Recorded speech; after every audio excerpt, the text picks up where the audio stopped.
This weekend was another very fun one for the Oklahoma Sooners. If you're a Sooner fan, it's a lot of fun because most of the time our team wins. This weekend we had some big wins, both in baseball and softball.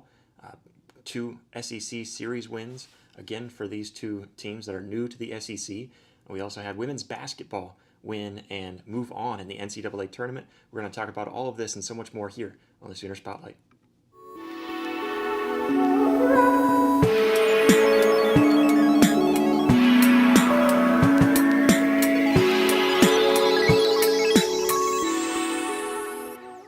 What is up, Sooner Nation? Welcome into another episode of Sooner Spotlight, your all-access pass for all things Oklahoma Sooners athletics. I'm your host, Josh Mahler. You can find me on X, formerly known as Twitter, at RealJoshMahler. Find the show and follow the show over on Instagram at Sooner Spotlight.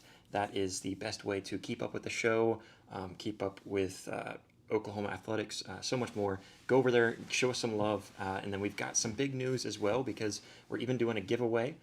A baseball giveaway. So this past weekend, I was covering baseball there at L. Mitchell Park. So I was there and talking to some of the guys about what the plan was with Section 405, the new section. And it's a big idea. It's a very good idea to make that into kind of a party deck. That's the intention of Section 405, the new section out there, what used to be known as the berms. They put up this deck, and the idea is that you get to go out there. You're very close to the field, and you can go out there and just have a good time. You go out there and chirp at the outfielders. Go out there and just like I said, just have a good time. Make it an SEC environment. That's what the whole purpose of that whole party deck was. So Section 405 is a big deal, and that we're doing a giveaway. We want the rowdiest and loudest crowd out there at Section 405. So if you click the link down in the description, there should be a link that says enter to win free baseball tickets here. We're going to be giving away the some tickets to the LSU Oklahoma series. So go check that out. Click that link, fill out the form. It's really quick and easy. We don't need to contact you after this giveaway. If you select that you don't want to, that's an option in the form. So it's not a way for us to spam you or anything like that. It's just a way for us to give back to Sooner fans. For as much as you've done for this show, as well as trying to pack the Dale, and specifically Section 405, trying to pack that with the rowdiest crowd. I'm working with OU Baseball right now to get that giveaway going.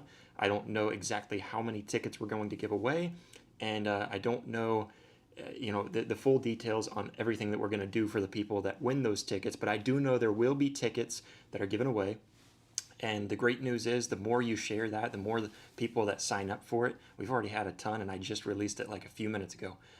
The more that sign up, your chances probably go down a little bit, but the more that sign up, the more tickets we're going to give away. So click that link down in the description below and get signed up for the ticket giveaway for the LSU series. It's big. Baseball is much bigger than I think many people realize in Norman, and on top of that, I feel like it's not getting as much love as it should. So let's pack the Dale, right? That's the goal here. So whether you sign up for that or you just share it to let other people sign up, and you're gonna show up and support. I don't really care how you get there. I just want you to be there. And Section 405 is intended to be the party deck. So we're trying to fill it up and make it a party out there and have a good time. So let's get that going. Anyways.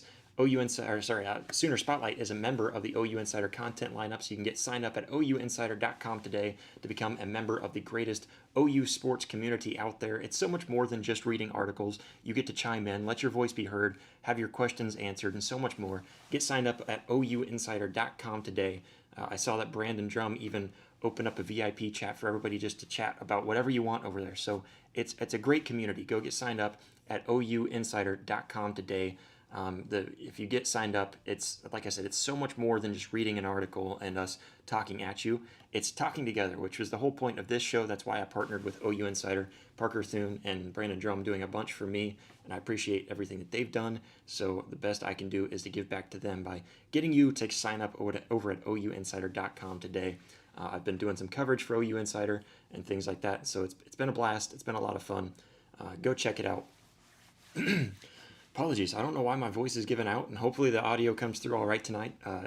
In the hotel tonight for work and traveling. So I had to set up the computer at a hotel desk. But we're going to dive into it. We're going to talk first, starting off with OU women's basketball. I'm going to start off there because I think that's most recent. It just happened. The game just ended a few moments ago. I guess about an hour ago now. But it was big for the OU women's basketball. They were able to pull away with a victory.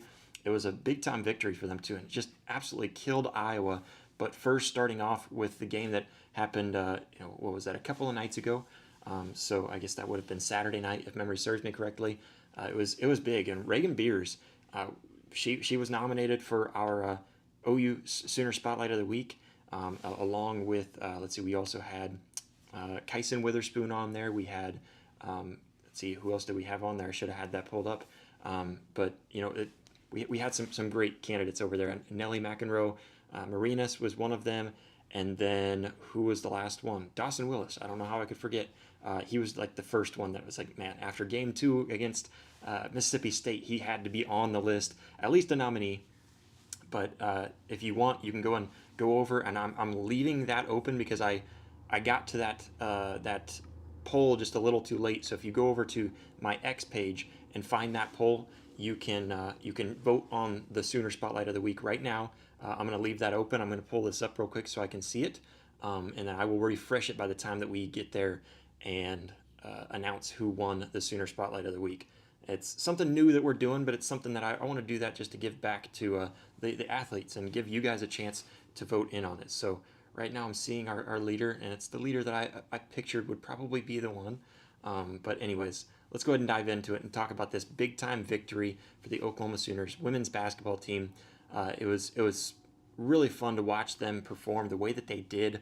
First against Florida Gulf Coast, they beat them 81-58 in that first game. Which, I mean, this is a pretty decent team, but Oklahoma came out and just absolutely murdered them. Overall, just killed them in every facet. Oklahoma ended up pulling down 72 rebounds. 72.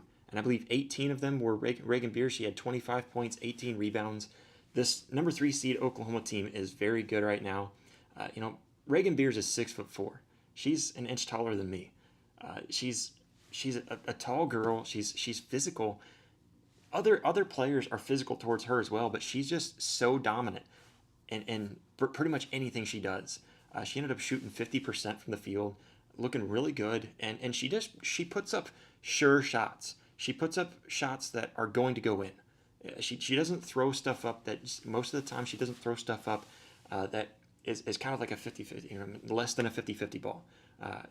That's why her field goal percentage was so high in this game, and it was a really good game from her overall. Of course, looking at Skylar Vann, she scored 24 points. Peyton Verhulst ended up scoring 13.6 rebounds and 6 assists. Really good game from her as well. This was just a total dominant performance for Oklahoma, and that 72 rebounds, that set an NCAA tournament record for most rebounds in a tournament game. That's just crazy to see how dominant this team is looking right now. And before we bounce on to the game today, that first game, absolute dominant performance. But then moving on to the second game against Iowa that just happened just a few moments ago, just earlier today. This was a big game for Oklahoma, and it was just a total dominant performance as they move on to the Sweet 16. But first, before I jump to that Iowa game, it was just so much fun to watch how everything seemed to click. Everything seemed to just go right for them, and that's exactly what they needed. But they ended up beating Iowa 96-62. Iowa, who was 10-8 in the Big Ten, they went 23-11 overall. Pretty solid team. I mean, they made it all the way up to the second round in the tournament, so they've got to be competition, right? But the game is in Norman. The fans showed out. If you were watching on TV, even you could hear the atmosphere there. It was absolutely electric.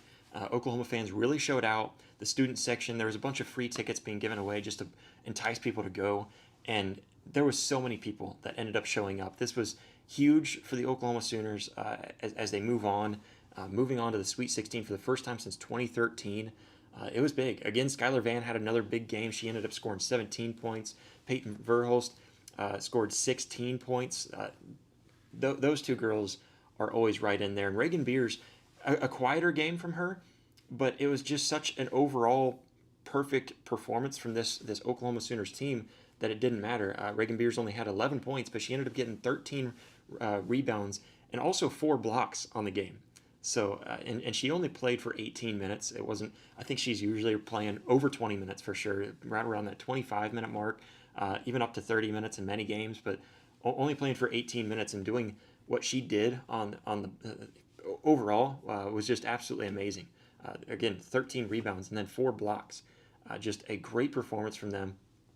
Oklahoma out-rebounded Iowa, and this just goes to show how physical this women's team is that Oklahoma dominated Iowa 64-33 in rebounds. That's crazy.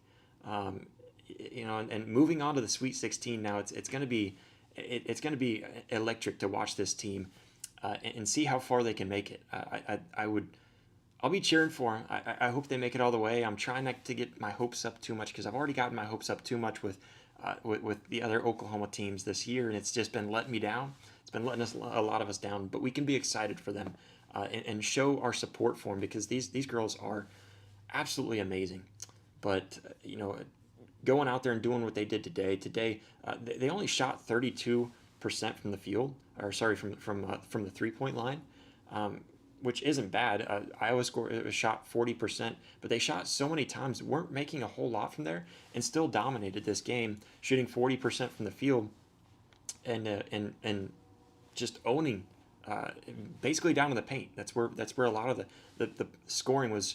A lot of dicing through the lane. You'd have a girl from the corner, sprint down to the paint and get an open shot, and it was just sure shots. It was shots that Oklahoma knew that they were able to score those. They weren't throwing up balls from all over the place when they didn't need to. They found a rhythm. They got in that rhythm, and they got out to a decent lead. But then late in that last part of the game, they really broke away. Again, winning 96-62, just incredible. 34 points in a tournament game. It's not like this is a game in the regular season where you're going against an inferior opponent, anything like that. This is a tournament game where these girls just absolutely dominated. They dominated a very good team, a very good Iowa team. So this was absolutely amazing for them. I love seeing what they're able to do. Men's basketball kind of let us down. They ended up losing to UConn, but you know what? They put up a great fight. But men's basketball did let us down a little bit. They made it to the tournament. You've got to be happy for that. But Oklahoma women's basketball made it there and now has won 2 games, putting themselves into the Sweet 16 again, first time since 2013. So very excited for these girls and for their journey ahead. They've got so much going for them. Very exciting times for the Oklahoma Sooners women's basketball team. But let's go ahead and jump over. I'm going to first start off. We usually start off with baseball, but I'm not doing that anymore. We're going to save the best for last. We're going to talk about baseball after we talk about softball real quick. I wasn't able to watch a lot of the softball. I was able to catch up with it. Wasn't able to watch the games live as much because I was covering baseball this weekend for the Oklahoma Sooners. And so for OU Insider, I was going there and covering that. So for everyone who tuned in to the coverage, if you're going over on OU Insider and reading over there, commenting on there, or if you're just following me on social media and you keep up with the updates over there, I appreciate everybody for reaching out, for letting me know what that coverage means for you.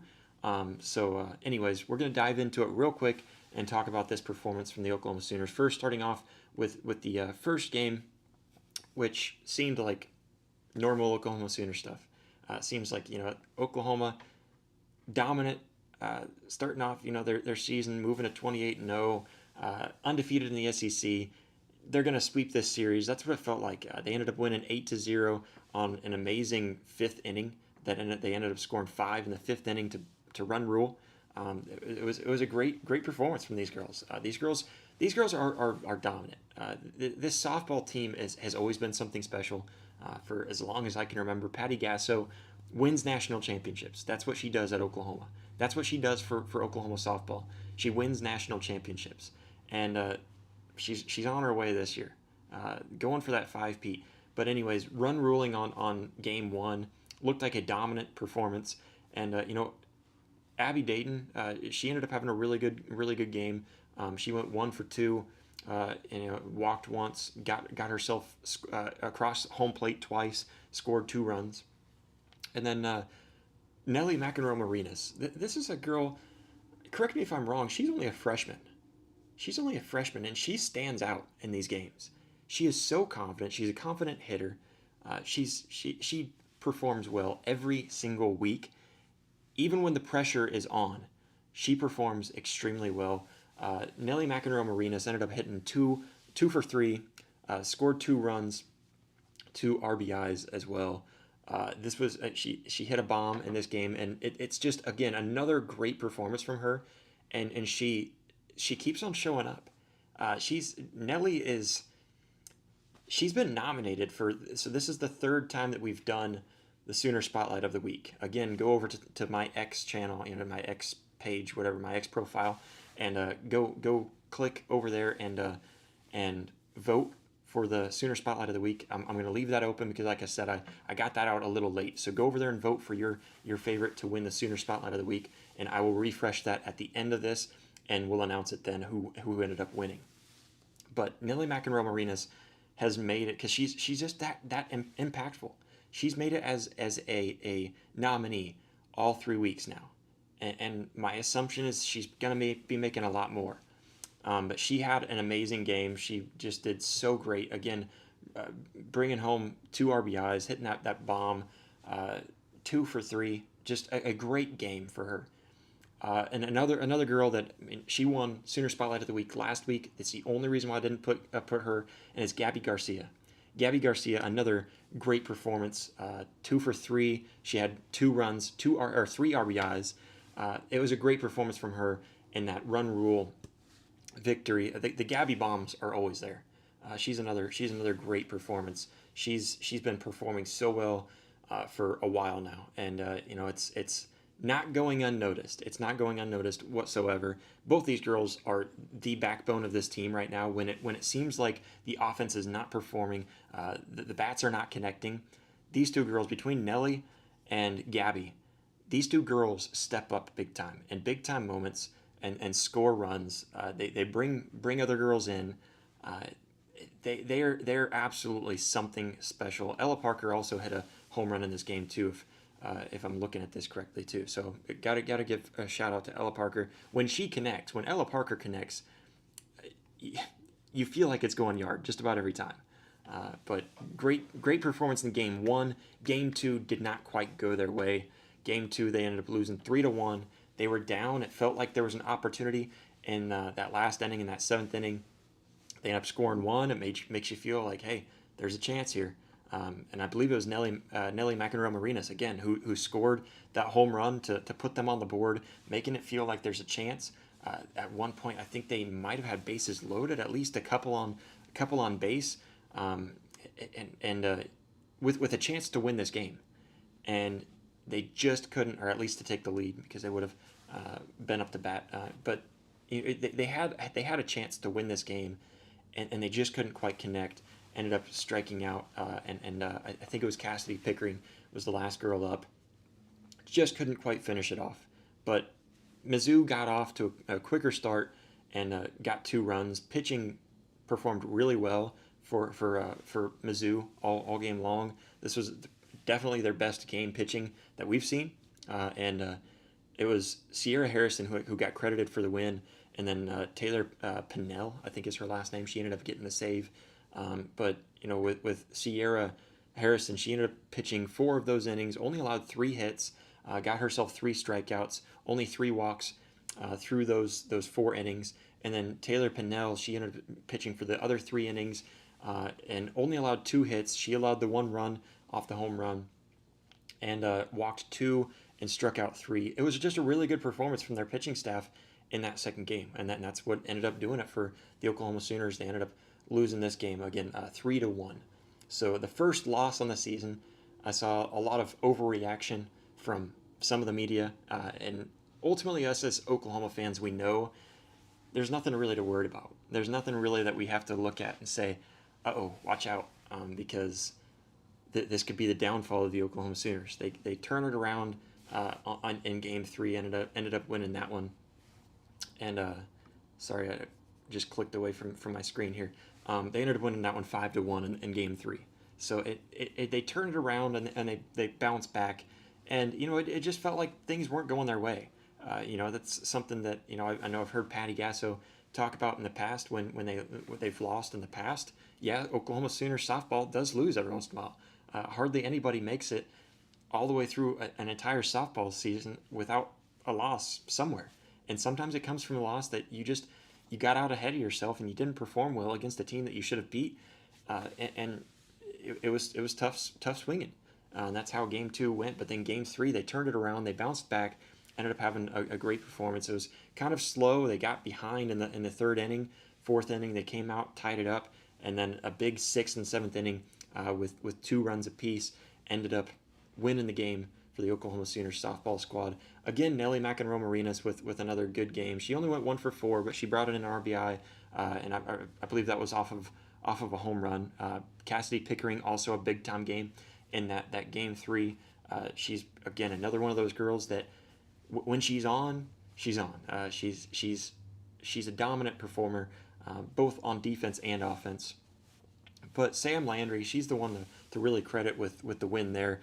She started off really hot in those first few innings. She had one get hit and ended up going yard. They ended up hitting a home run. I believe that was the third inning. But then after that, she kept on showing her dominance. She's 9-0 as a pitcher on the season. She got credited with this win as well. She pitched all 7 innings, only allowed 4 hits, 1 run, which was that home run, and struck out 9 batters. And she started off hot too. I believe there was like 5 in the first 2 innings that she ended up striking out. So it was a great performance from her. She did not walk a single person in that entire game in Game 3. That was a great performance for Sam Landry. I think she's quickly becoming a fan favorite, specifically in the pitchers, but overall a fan favorite. It seems like she's the one that really gains a lot of traction with Oklahoma Sooner fans whenever we're watching softball. But Oklahoma Sooners softball squad, they end up looking great. They perform so well. It was a big time victory for them. Now they move to 29-1 on the season. It's a bummer. Your losing streak, or your winning streak comes to an end. You lose one, but that's okay. You don't have to win every single game. In fact, in the SEC, winning every series is all you have to do. You don't have to win every game. You win every series. And even if you don't win every series, you're probably still fine and you can still move on. You want to win every series, though, if you're Oklahoma, because Oklahoma is the powerhouse in softball. That's what you want to move on and keep on doing. So Oklahoma softball, they're going to be just fine. Nothing to panic about. I know that there's a lot of media people that are kind of throwing a big fit about this. Oh my gosh, Oklahoma lost one, and you're going to see that all over social media. You're going to see it. You're going to hear it a lot, but they lost one game. This is a long season. They got a lot of games ahead of them. They can still bounce back. They're going to do just fine. So nobody worry. Oklahoma softball is still the best team in the nation, and you're going to have to beat them by more than just that. You're going to have to beat them in an entire series, possibly sweep them to really change my mind about them being the best softball team in the nation. If you win a series, if you're maybe Texas or even Florida, who are some other top-ranked teams, I feel like Alabama is usually a good team. I haven't seen the standings to see who else is up there. But, if one of those other big SEC squads come in here and they win a series against Oklahoma and they're one of the top-ranked teams, sure, you know what? I'll concede that you're tied for the best in the nation. But Oklahoma softball is currently the best in the nation. Can't change my mind on that. You can try to convince me, but they're going to be just fine. Moving on to baseball. This is one I'm probably going to talk quite a bit here on baseball. So first, starting off, kind of giving a little bit of a breakdown. I was able to go down and cover my first series for Oklahoma this past weekend. Looking forward to many more. If you're at a home game at all this year, look around for me. Stop me and say hi. Give me a high five or something, whatever. But it's a lot of fun. It is. But I truly enjoy this baseball team so much. And it's something that I realized after this weekend that there's a lot of you guys as Oklahoma fans that are diehard baseball fans that want this team to succeed, and you guys want to see more coverage for this baseball squad. So I want to start this off by saying I'm committing this show to giving the best baseball coverage for the Oklahoma Sooners out there. I want to do everything in my power to make this the home of Oklahoma baseball. You come here to learn and to keep up and to get updates to learn more about the team. We're going to be doing player interviews. We're going to be releasing all the press press conferences with Skip and with the players. We're going to do as much as we possibly can to make this the home for OU baseball. It meant a lot to me that I went out there and I was just trying to do good work and cover for OU Insider. And it meant a lot to me to receive some of the positive feedback that I got from you guys, whether you were a fan of this show beforehand, or if you just followed me on social media and you saw the coverage that I was offering for OU baseball. I got a lot of quite a few responses to the coverage that I was putting out there for OU baseball. And I just want to say from the bottom of my heart, it means a lot to me that you guys reached out and told me that means something to you. Because with that response, it helped me realize OU baseball does not get the coverage that it deserves. OU baseball doesn't really get the love and the support that it deserves. I think it deserves a lot more than It was a packed house. It was a pretty full house. It wasn't completely packed. It was a full house. I would think if memory serves me correctly, I didn't have it pulled up, but 14,000 through this past weekend went to go watch OU baseball.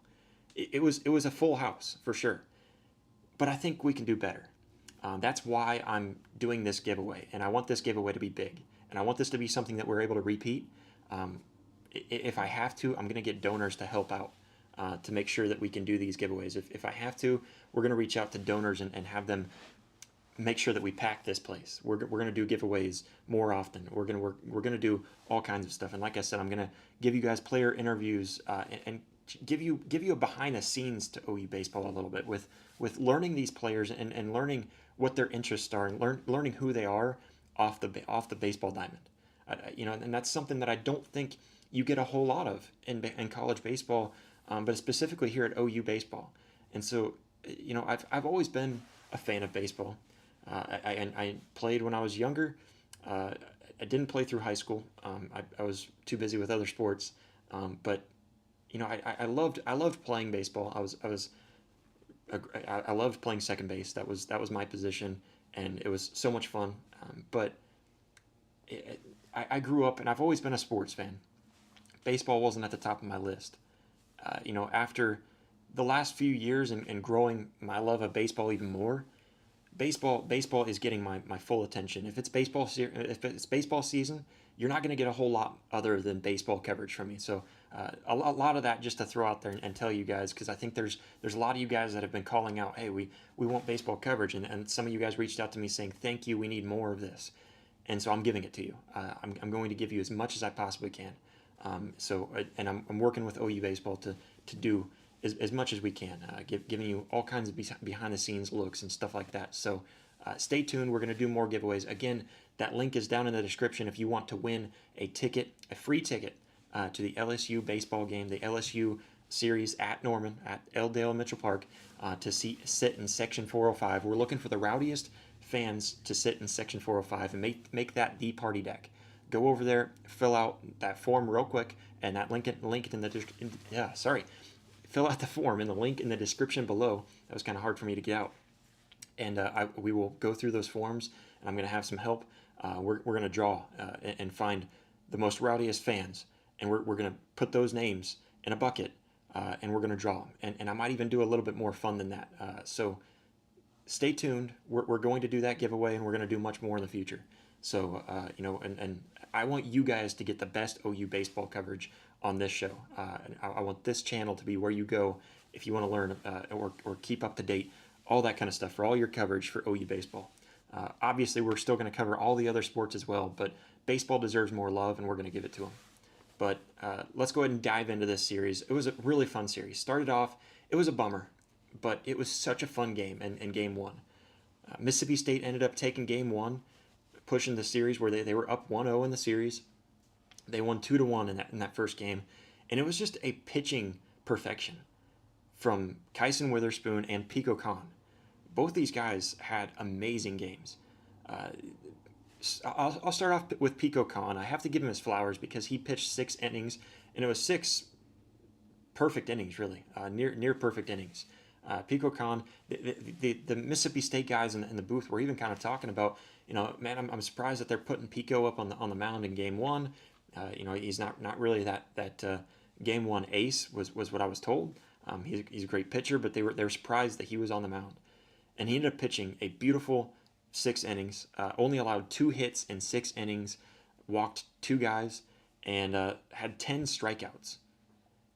10 strikeouts through 6 innings. It was a masterclass of a performance from Pico Khan. He ended up getting credited with the win. He's 4-0 on the season now. So I'm sure he's going to get a lot more looks. I'm sure they're probably going to try to figure out ways to utilize him like they did against Oklahoma, because he got them off to a hot start and gave that Mississippi State squad a very good feeling about this series. They're on the road. They wanted to quiet the crowd here at the Airedale Mitchell Park, but they weren't able to do that. Anyway, starting off with game one, again, a beautiful pitching performance. Kyson Witherspoon, 6.2 innings, only allowed 5 hits, and he did allow 2 runs. He allowed the 2 runs that were on the board. He ended up getting credited with the loss, but it was still a great performance from him, and Mississippi State just played their heart out. Kyson Witherspoon only allowed 1 walk, got 11 strikeouts in this game. It was well worth the nomination. He was on the nominee for the Sooner Spotlight of the Week, and from last I saw, he was not in the lead, but he was a nominee for the Sooner Spotlight of the Week. Again, go over to my X profile and vote for the Sooner Spotlight of the Week. I've still got that running right now because I got it out late today, and then share it as well. But we're going to get back to that and award the Sooner Spotlight of the Week. But Kyson had a great performance regardless of the loss. He had a great performance. It was really good to see him perform the way that he did. It just wasn't going for Oklahoma. They couldn't connect with anything, and I mentioned this in game 2 when I went up there and I was getting close and trying to watch the batting practice. And game 1, I saw the batting practice, didn't think anything of it, didn't really pay a whole lot of attention. But what I noticed in game 2, when I went up and got closer and was watching batting practice, and I was really paying attention, because game 1 was just horrific. They needed to connect the bats, and they needed to connect with the ball. And game 2, I noticed, and I even put this out there, and tweeted this on X, posted on X, whatever you call it now. But it looked like Oklahoma was just connecting with the ball better in batting practice. I don't know if that means anything, and I don't know if that's going to translate over to the game. And I wasn't predicting anything, but I just noticed that they were connecting better. They were controlling the ball better. They were putting it where they were aiming, and the balls weren't, it wasn't taking the ball down on the ground and slapping it down on the ground in batting practice. It was smacking it out to left field, smacking it out to center field, smacking it out to right field, ground left, ground right. And they were doing what it looked like they were trying to do with the ball, and they were just connecting with the ball much better in batting practice. And so I put that out there just as an observation. Take it for what it's worth. But it might have been a good observation, because sure enough, in the first 2 innings, Oklahoma goes up 7-0. Just an electric first couple of innings. 7-0, we were talking about how there's no offense in game 1. Game 2, Oklahoma comes out there, puts up a touchdown in just 2 innings. Sure enough, Mississippi State was not going to let Oklahoma just rule them or get out ahead and make them think that, hey, we got this game. I don't think that it was anything other than the fact that, the field played different each game. It played very much different because of the wind. First night, no wind at all. Second night, it was horrific for the pitchers, and Skip Johnson even said that after the game. I don't know how you're supposed to pitch in this kind of wind and these kind of conditions. Wind was blowing straight. Let's see, in game 2, it was blowing straight out towards left field, kind of right left center maybe if you want to really be technical with it. But the wind was blowing right out there. straight out to the outfield. So what that means is a pitcher has to really lay into it, and he's got to lay into it. But then on top of that, your accuracy is not going to be on. And then another thing to bring up too, the umpires were just off this entire series for both pitchers. Terrible, terrible. Some of the worst officiating I've seen in a baseball game. It was horrible. They were calling a strike in one spot that almost looked more like it really looked like a ball, and then one was closer to the box, and it's even showing up on the tracker too, and it's closer to the box, yet he calls a ball, and it was happening to both pitchers nonstop. So it makes it harder for pitchers. Not only is the wind driving directly at you, and it's going to help the batter if he connects with the ball, but on top of that, when you're trying to figure out where your zones are and where you're allowed to pitch and what's a favorable spot for the umpire, so you can strategize, it's a guessing game. You don't know. You just throw it and hope that he calls a strike. And so it was horrific. It was terrible. Oklahoma was struggling. Really, both pitchers struggling to find the zones, just because the umpires were all over the place. The wind was driving right at them. But Oklahoma got off to a fast offensive start. But Mississippi State in the third inning bounced back with five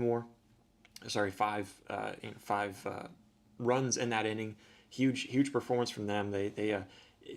One thing that you learned in that game, you don't pitch to Ace Reese. Ace was just, man, he was on fire.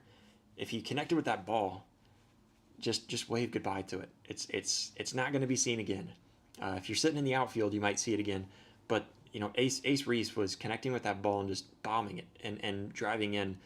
In that game, he ended up having 5 RBIs in that second game. Crazy. And let's see, he ended up having 2, if memory serves me correctly, 2 home runs in that game. Just dominant. The guy was on fire, and Oklahoma ended up strategizing where they were like, hey, we're just going to walk this guy. Let's intentionally throw away from him and just walk him, because that was the best thing to do. Ace Reese, if he was grabbing a hold of the ball, you best believe it was going to be something big. It was big time moments for him, but ultimately it was neck and neck going down to it, down the wire. Sooners led. They were tied, 11-11 at the end of the 7th inning. Going into the 8th inning, it just felt like, man, this is anybody's ball game. It's so much scoring, and even with a couple of scores, you're really not sure. But the momentum went to Oklahoma when, first off, Dylan Crooks comes out there and has a great performance. He ended up getting credited with the win, and Dylan Crooks he was phenomenal. Going on. He only pitched 1.1 innings, but no hits, no runs, no walks, 2 strikeouts, just 1.1 innings. So he came out there, and when he's on the field, you just feel like something good's going to happen. And we'll get to that again when we talk about Game 3. But Dylan Crooks comes out there. We got the momentum on our side, and you got a man on base. And Dawson Willis, who's been in a slump. He really hasn't been performing well in the last several games. He's had a couple of good games. I think it's against South Carolina. I think Friday night against South Carolina had a decent game. But overall, Dawson Willis just not having the connections that we know he's capable of. And it was one of those it's one of those slumps for him. He ended up busting out of that slump with a big time hit. If you were watching it on TV, you didn't get to hear the crowd erupt the way that it erupted in the stadium, and to see the dugout go crazy the way that they did, because the wind was blowing out towards left field.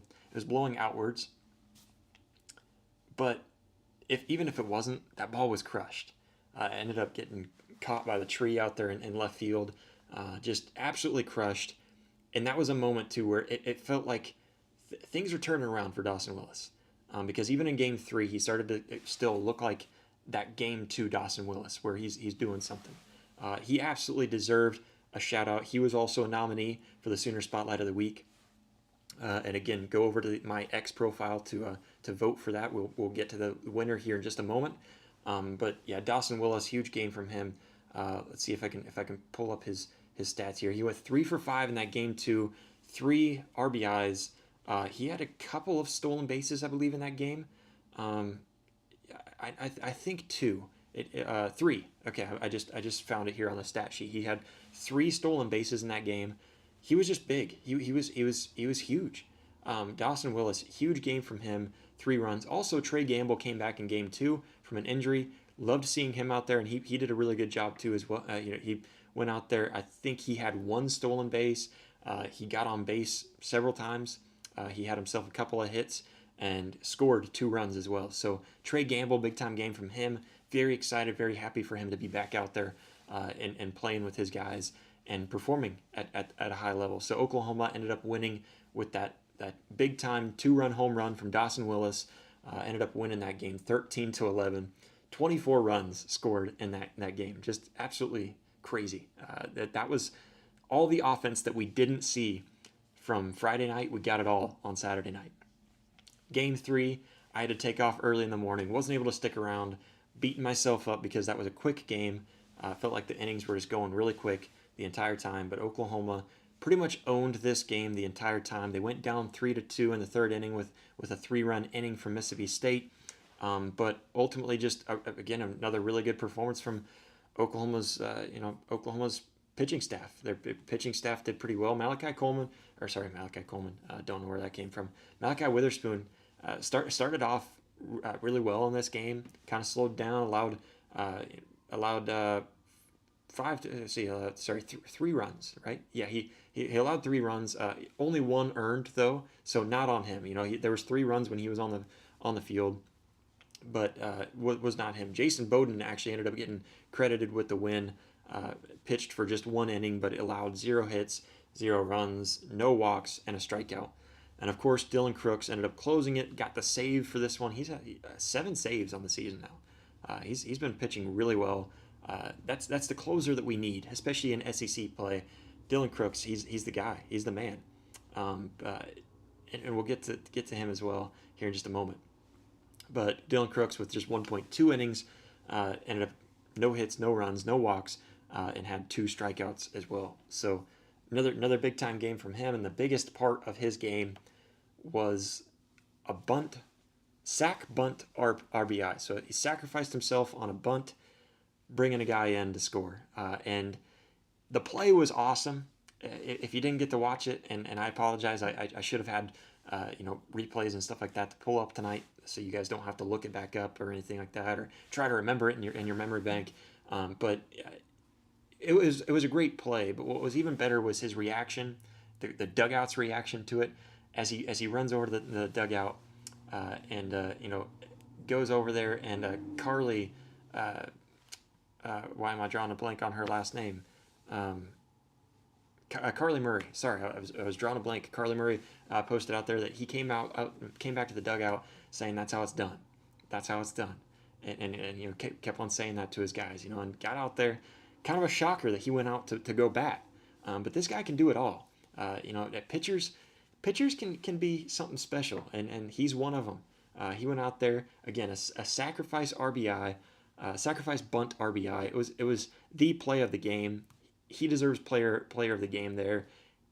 We've got to throw him in, in that Sooner Spotlight of the Week contention. He's going to make it there. Let's figure it out. Let's see if he has a good game this week, which I'm sure he will, and give him a little shout out there. But he deserves a shout out regardless. Dylan Crooks, he's a team guy.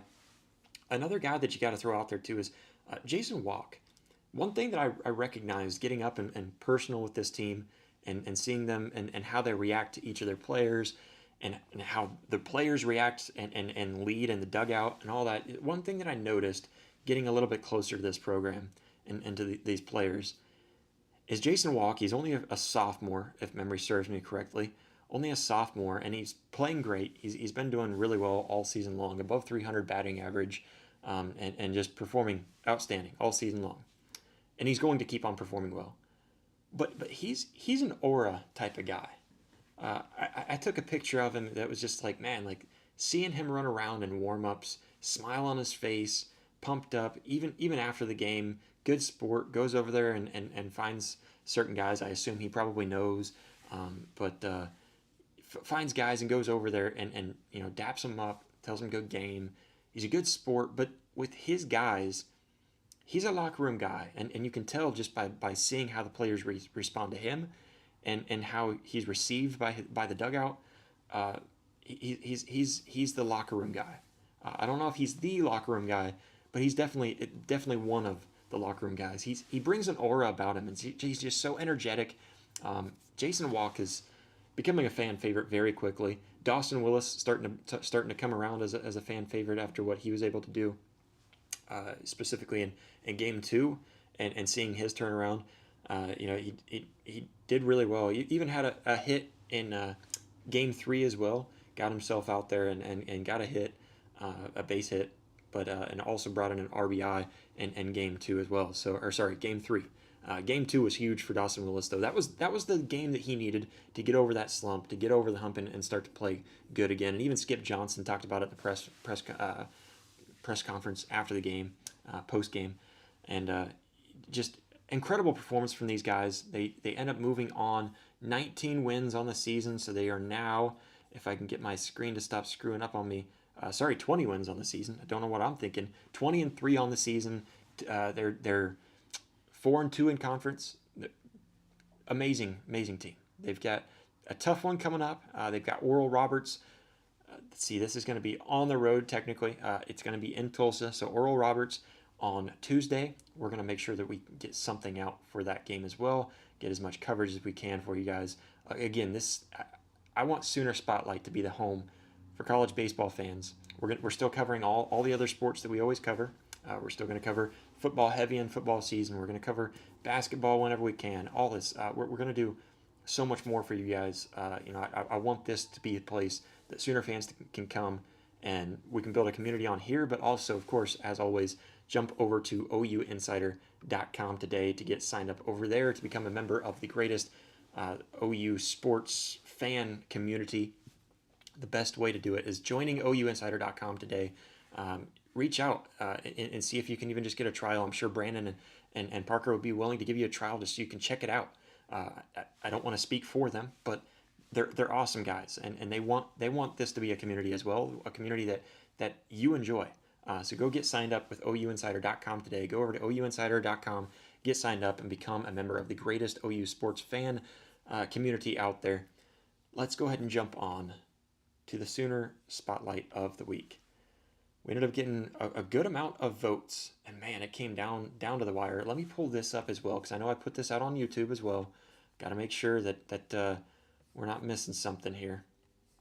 But let's pull up the... Okay, it looks like we got some votes over on YouTube as well, but it looks like that's not going to be enough to sway the overall outcome. I like that on YouTube, it seems like everybody's going Dawson Willis. He didn't quite get enough on X. No, it came down to Nelly McEnroe Marinas. I almost called her the Macarinas. That's probably her new nickname, Nelly Macarinas. Hey, Macarena. Anyways, came down to Nelly and Reagan Beers. Reagan Beers with a couple of big-time games. OU women's basketball stole the spotlight, it felt like, this week. And Reagan Beers stole the Sooner Spotlight of the week. We're going to get a graphic out, tag her in it, let her know that she won because of you guys as Sooner fans voting for her. It was a great performance for her. Again, 25 points, 18 rebounds, 10 of 20 against, who was that? Florida Gulf, right? So, in game one of the NCAA Tournament, big-time performance from her and from the Oklahoma Sooners ladies basketball team. It was big. So congratulations to Reagan Beers for winning the Sooner Spotlight of the Week. We're going to have to create a fun graphic to throw up there on the screen when we announce these. I'm also wanting to go in and get something for them and send it to the players that are winning the Sooner Spotlight of the Week as well. So give me some ideas. I want to make this Sooner Spotlight of the Week something big. I'm running out of juice here with the creativity because we're doing so much behind the scenes. But guys, we have so much planned for you. We have so much in store, so many big things. Please hit that subscribe button, hit that like button, and of course, as always, follow on social media. I'm on X at Real Josh Mahler. You can follow the show on Instagram at Sooner Spotlight. Go give us some love over there. Share it. Share the show. Let's keep on growing. Let's grow together. We've got a lot of big things in the works and very excited to get to it. But It's going to take your guys' support. You can find our merch. We've got some new baseball merch as well. I came up with a new OU Sooner Spotlight baseball logo to put on some merch for you guys. So go check that out. It's baseball season. That means we're going to be in full swing baseball. But of course, as it gets closer to football season, stuff like that, we'll still cover all the sports. But we thank you all so much for all the love, all the support. We'll catch you next time. Boomer.